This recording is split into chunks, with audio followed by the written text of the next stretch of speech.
Welcome back from the Business Morning studios to where Kayla, who wants to be the first female president of Nigeria, according to Prophet Jacob Bello, right? People are playing with this thing. You know, this prophecy, you never know. You never know. Exactly. Even though I have no interest in politics whatsoever, but you never say never. You never know. You don't need to have interest. Just be willing to serve your people. That's why I will serve from the house. You serve from and here. All right. Well, somebody else is in the studio who's serving, and he has served. He's still serving. Wants to continue serving, and we'll start the conversation today from the point of view of those who are just stepping in to serve. They had served before, and they have come back to serve. That's President Donald Trump. So in the studio today, we have Laulu Akande, former presidential aide, joins us to discuss State of the Nation, starting out from the impact of Donald Trump presidency on Nigeria going forward. How are you doing? Thank you for joining us. Good morning. Thank you for having me. You look good, Laulu. Let's start this conversation with this your suit. Let's talk about how we go. But the President Trump, who will be sworn in January, some of it, I mean, you know, he has a clothing line, right? Oh, yeah. His ties are some of the best you can think of around that. Yeah, I used to wear them. I'll get paid for this advertising, right? But, okay, he used to wear them. Did you hear that? I heard he used to wear them. Well, interestingly, Laulu was SA to the vice president at the time when Trump was president. Yeah, that's true. Okay, so from that point of view now, he's come back in. We've seen the build up to the elections. Yeah. And in our first segment, we talked about some of the lessons we could draw from the build up to the election itself and the result. And one of the things that one of our guests mentioned decentralization of the election management system, decentralizing it. And the other thing they mentioned was keeping Nigeria, the nation first, nationalism and patriotism, keeping that first, all tied into the electoral process. But let's hear your point of view from all of this. Well, in terms of the election itself, I think that what has happened in the United States is that you've seen the prevalence of race, you know, more than any other thing. And it's not necessarily a bad thing. It's just that, you know, it has gotten to a point that the majority of Americans who happen to be white, you know, over 60% of the voting population is actually white. They are not comfortable with what seems to be the changes, the demographic changes that are happening in their country, and some of which is been proposed or predicted to even get deeper. So this election for them, in my view, is to say that, look, we don't want things happening in this way. We want to keep the country to be essentially ours. Now, all you need to do is just look at the data, and you will see very clearly that majority of the white people came out and voted for Donald Trump, regardless of many of the controversies that have surrounded him. Whether it is the fact that you know, he seemed to have supported an insurrection. He seems to have been, I mean, he was actually convicted of criminal charges and several other things. It was more important to them, the message of how to keep America owned by the people who believe they own America. And, I don't think how are they going to enforce that? Because someone said, not one person, a lot of people, because this conversation about race has been going on for quite a while. Yeah. And there are many people, and I'm not ashamed to say this, myself included, who believe that in the next 20 years, the United States will be a brown country. A lot of mixed people. It's going to be a brown country in 20 years with the way the world is going and the inclusivity. And, you know, one of the things that we've been talking about are the lessons that we can learn from that electoral process. One of them that stood out for me, and I want you to be able to talk about that, is the nationalism bit of it in everything. Even listening to Kamala Harris yesterday, giving her concession speech, and I remember her listening to her say, look, even though I've conceded this election, I would not concede the fight that fueled this campaign. Right. You know, and looking at them, everything is geared towards our country, our country, our country. How do we replicate that in Nigeria? Because what happens here is when we lose, we castigate the system. as opposed to we throw the whole baby and the bathwater. It's a bad system. The judiciary is bad. INEC is bad. Our country is bad. How do we change that way of thinking? Okay, very, very, very good question. And it's important to note here that the brand of politics that Mr. Donald Trump represents should bring us a bit of consolation in Nigeria and Africa. That is not really about the goodwill or the lack of it of the politician or the political elite. It's not about that. I mean, Donald Trump, we all know who he was. It is about the building of strong institutions that can withstand the excesses of the political elite. Okay? Which is what America has, which is the reason why in 4 years, America will move another way. So whatever Donald Trump has done in the last in the first time that he came out, that he's going to do, is not going to essentially have enough time to alter the strength and the character of the American people. America is still going to be, for me, I mean, I'm biased about it, it's still going to be the America the beautiful, but it's going to be a precarious time this 4 years. But you are going to see the resistance of the strong institution. So in Nigeria, what we need to do is to build our institutions. It's not to really worry ourselves about the political elite so much. It's to build a system that will resist even the worst political elite. So the question is, do we have a people who are willing to build the system? That's horse. Will they be given room to be involved in the building of those systems? I think that is what we are going to go inexorably. That's what is going to happen. Because what haven't we tried, especially since 1999? We've had all the stuff that we can have. People thought, oh, okay, this is PDP, and now this is APC. We haven't seen a lot of difference. There are no ideological differences really, between both of them or among the parties generally.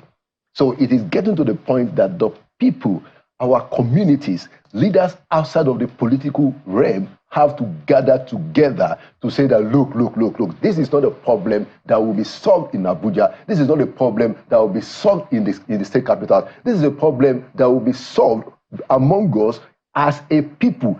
I think what we need is a rebirth that emphasizes our moral rectitude and that seeks to build stronger institutions. And it must start with the people. It must start with the people. Politicians are not going to do anything to change this situation. I want to come back to Nigeria because we have quite a number of issues here. Yes, but before then, at the time when you were SA, yes, to SA Media, to vice president. When we worked together, Akila. Yes, when me and you worked together.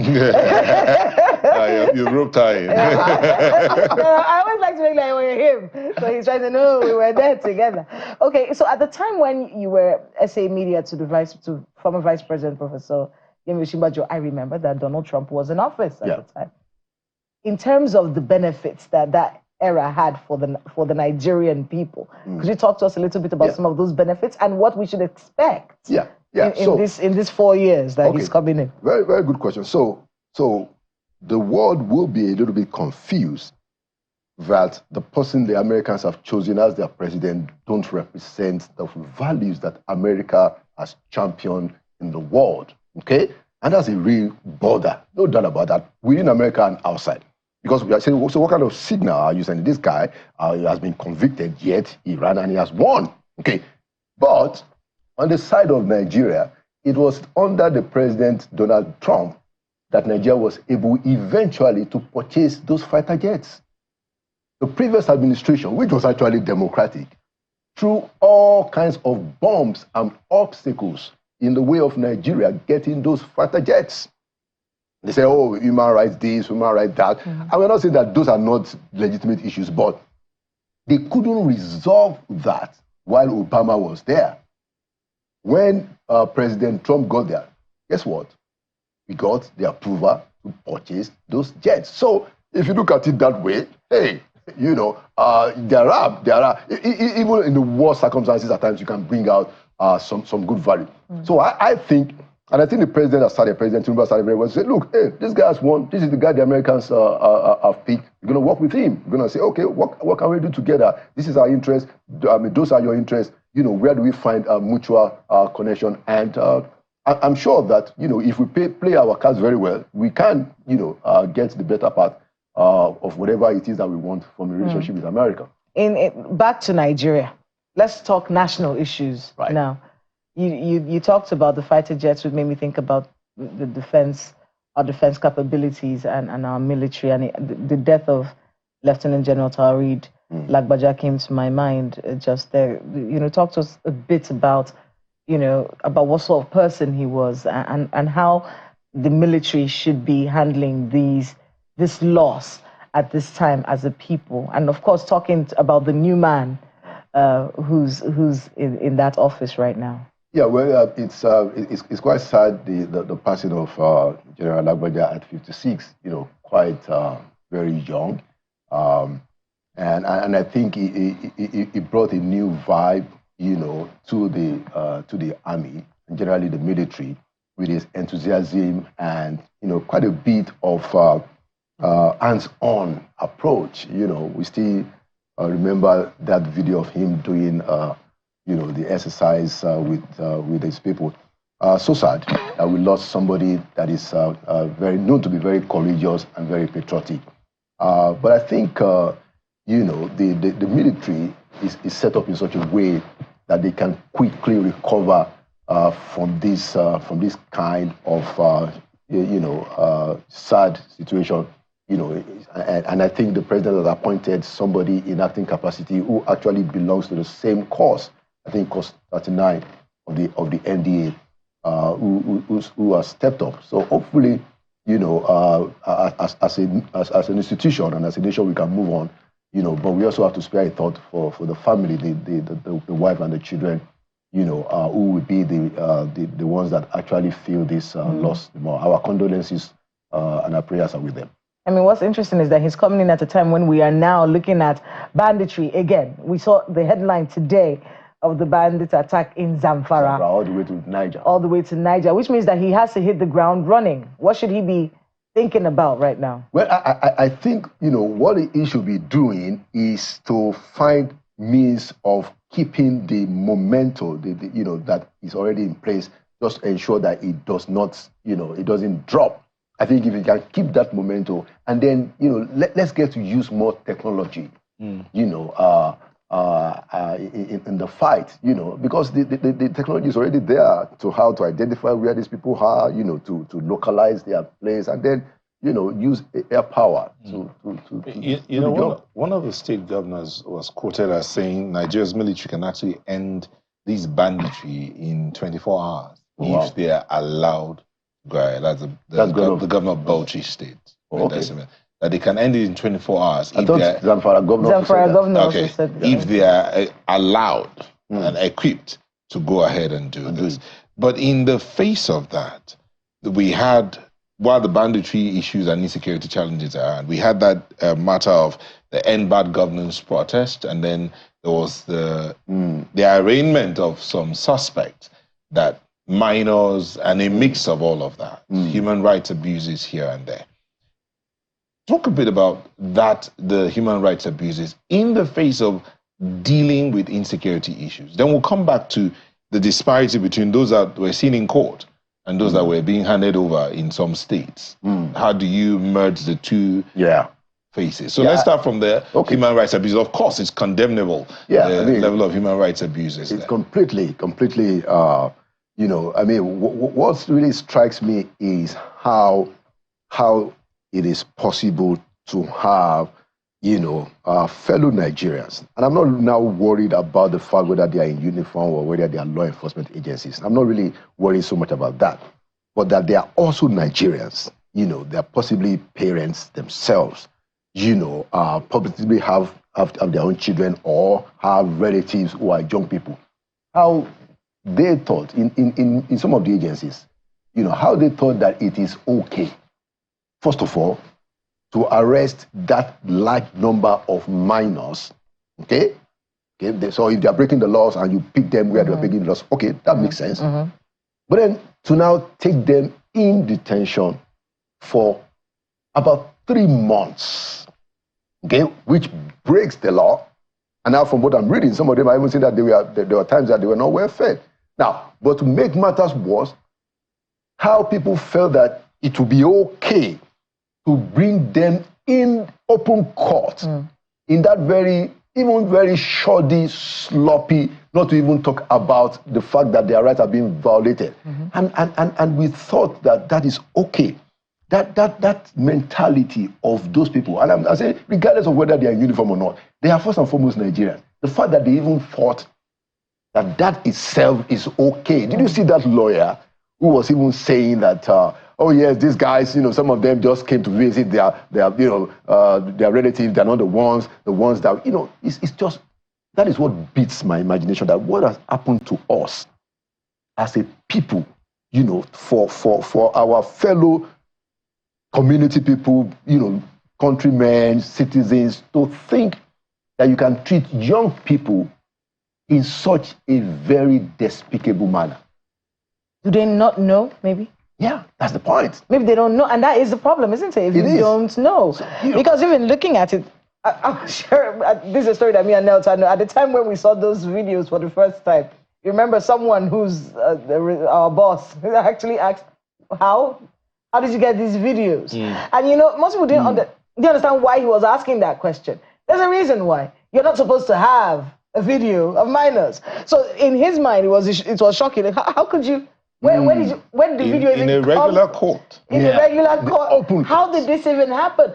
So it's possible that there's a lot of education about how to handle this situation that maybe our security agencies or our judicial officers don't know. Is that what the case is, or is this just shoddy behavior? I mean, it's going to be useful to retrain and give people create more awareness and all of that. But I mean, would they treat their own children that way? Would they think that it is all right, to treat their own children or their own relatives that way? That's the way I'm looking at it. That there's something that has happened to our moral rectitude. There's something that has happened to us as a people, a community of people, which to me seems to be a deeper problem, that we need to begin to seriously speak to, at the very least. Because I'm sure, I mean, look at what is happening now. Now that the president has shown his displeasure, so everybody's now saying, no, of course, we're going to investigate. Oh, yes, what did they do? Where were all these people when this was going on? It is indicative of the way we do governance in Nigeria, isn't it? We put strong men in power and everyone is waiting. We watch his body language. If he seems like he doesn't like Nelta, we all start to behave like we don't like Nelta. Then the moment Nelta's rights have been Nelta's going to punch me. And then the international community says, how could this happen to Nelta? And then he now goes, who did this to Nelta? We all say, oh, terrible. How could that have happened to Nelta? We are all going to do something about it. This method of governance, is that the way it's supposed to be? We just follow body language and do this and try that? Yeah, so it's as if we're placing body language against the laws. Against the laws, against the right thing to do. Exactly, and that is why I thought, I mean, of course, we're still going to hold the political leaders responsible, because that's why they have the stick, okay, to enforce proper behavior, order, and decency. But we must also question, ourselves as a people, why we think that is right. Because, like you said, we know the laws. The law says that 48 hours maximum. Sorry, loud. Do we know the law? Well, we do. No. I ask again. Yes. Do we know the laws? Because many a Nigerian don't even know the laws that apply to them in terms of like their right and benefit. They don't know. They don't know what the law says as regards certain areas of their lives. Whichever way you want to look at it, many a Nigerian don't know. And as they will say, this is the job of the government to educate. But education is hardly happening. And so, I mean, to the extent that, so for example, if I'm a law enforcement official, I should know, as a reason of my job, I should educate myself about what the Constitution says about my work. For instance, that you cannot hold somebody beyond 48 hours. So the fact that people don't know speaks to a certain level of mediocrity, if not outright inefficiency, that we have perpetrated over the years. Okay, let me play devil's advocate for a little bit. Okay. Please don't attack me, Nigerians. The video that we just saw recently where the boys were handed over to state governments, the last one I saw before I came into the studio, Right. They were giving each of them 100,000 naira each with a phone. And we also have to remember that in the midst of all the mistakes that have been made when it comes to the arraignment of these boys, in the midst of that is the fact that some people actually committed crimes. Remember, when we saw that protest, people were vandalizing people's businesses, vandalizing government offices, running. I would never forget seeing those boys running with that generator. They were holding the generator, and it was quick march. They were running with the thing. So some crimes were committed around this time, and criminal behavior shouldn't be tolerated at all. How do we stop people? How do we judiciously stop people from committing these sorts of crimes, especially during protests, and juxtapose that with what we've seen now? Because for some people online, they may not be even talking about it really, but they're like, are we rewarding? What if some of these boys were guilty because no actual process now went through to see whether we had any guilty parties among these boys because the juvenile court wasn't used, all of the things that could have been done were not done. And now you're giving that, isn't that some way of rewarding people for doing the wrong thing? So let me just give you one example to answer that question. And it's a legitimate question, really. Yeah, it's right to play the advocate so that we can understand properly. First and foremost, you cannot say that somebody is a criminal suspect until you have conclusive evidence that should be presented in court. Now, in the case of one of them, engineer Khalid Aminu, who was featured on Inside Sources last week, he was in detention for 68 days in Kaduna. Listen to the story. And at the end of it all, the government dropped the charges. The lawyers looked at the evidence that they had, and he said there was basically nothing in this. The government itself now dropped the charges. So that tells you that there is no diligence, or there should be more diligence in the work that our law enforcement agencies do. If you think that somebody has broken the law, show us conclusively. Don't just scapegoat people. Don't say, oh, well, look, this one has been caught. He will have to pay. He or she will have to pay only if indeed he or she was the one responsible for the breaking of the law. You are right. There are people that we saw, but are those the ones that have been arrested? That's the big question. And if you look at the case of Engineer Khalid Aminu, you are not the ones that actually perpetrated the crimes. And government itself, after 68 days of violating their rights, said, you know what, we drop the charges, you guys can go. And in the case of these boys, the charges have been dropped. Same thing. So exactly the same thing. So they can go and sin no more if any of them sinned before. But now we're done here. But just to help me answer this one here.